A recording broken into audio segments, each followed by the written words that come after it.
ഞാൻ പറയുന്നത് എത്ര പേർക്ക് കണക്റ്റ് ആവുമെന്നൊന്നും എനിക്കറിയത്തില്ല. ലൈഫിൽ ഒരുപാട് ഫെയിലിയേഴ്സ് വരുമ്പോഴാണ് ഇനി അങ്ങോട്ട് മുന്നോട്ട് എങ്ങനെ പോകുന്നു വരുമ്പം മീൻസ് സ്റ്റക്കായി പോകത്തില്ലേ, ലൈഫ് സ്റ്റക്കായി പോയി എന്ന് തോന്നുന്ന ഒരു മൊമെന്റില് ഞാൻ എപ്പോഴും വിശ്വസിച്ച് പ്രാർത്ഥിക്കുന്ന ഒരു വചനമുണ്ട്: ശക്തനാക്കുന്ന എൻ്റെ യഹോവയാൽ എനിക്ക് അസാധ്യമായൊന്നുമില്ല എന്ന്. അങ്ങനെയാണ് വചനം. പക്ഷെ ഞാനത് പ്രാർത്ഥിക്കുമ്പം ശക്തനാക്കുന്ന എൻ്റെ ദൈവത്താൽ എൻ്റെ നീഡ് എന്താണോ അത് ചേർത്ത് പ്രാർത്ഥിക്കും. ശക്തനാക്കുന്ന ദൈവത്താൽ എൻ്റെ കടബാധ്യതകൾ മാറണേ, അല്ലെങ്കിൽ ശക്തനാക്കുന്ന എൻ്റെ ദൈവത്താൽ എൻ്റെ പ്രതിസന്ധികളിൽ നിന്ന് എനിക്ക് വിടുവിക്കണേ. അത് വിശ്വസിച്ച് നമ്മൾ പ്രാർത്ഥിക്കുക.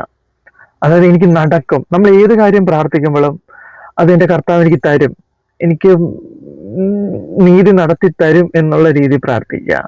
തരണേ തരണേ എന്ന് പ്രാർത്ഥിക്കുക. നമ്മുടെ ലൈഫിൽ അത് തന്നു എന്നുള്ള രീതിയിൽ പ്രാർത്ഥിച്ച റിസൾട്ട് വളരെ വലുതായിരിക്കും. ഞാനിത് ചുമ്മാ പറയുന്നില്ല, എൻ്റെ ലൈഫിൽ നിന്ന് എക്സ്പീരിയൻസ് ചെയ്ത കാര്യം ഞാൻ നിങ്ങളുമായിട്ട് ഷെയർ ചെയ്യുകയാണ്. ഒന്ന് ട്രൈ ചെയ്ത് നോക്കൂ.